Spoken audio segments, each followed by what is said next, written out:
بذارید یه داستان براتون تعریف کنم. یه روز داشتم کتاب میخوندم و رسما هیچی ازش نمیفهمیدم. داداش کوچیکم هم داشت پفک قورت میداد. همینجوری که رو مبل چیل کرده بودم و داشتم به کاری بدم فکر میکردم، یهو یکی در زد و من اینجوری بودم که what the fuck، این دیگه چه خریه. در وا کردم و دیدم نونخشکی محلمون داره با یه گان تهدیدم میکنه. همون لحظه گفتم what the fuck، مگه میشه اصلا همچین چیزی امکان نداره. یهو گفت گفتم تسلیم، تو رو خدا من نخور. طلاها اونجا، هرچی خواستی وردار.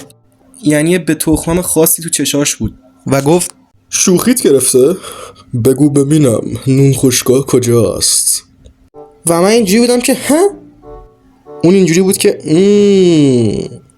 داداشم هم همچنان داشت پفک و قورت میداد. جای نون خشکا رو بهش نشون دادم و اینجوری بود که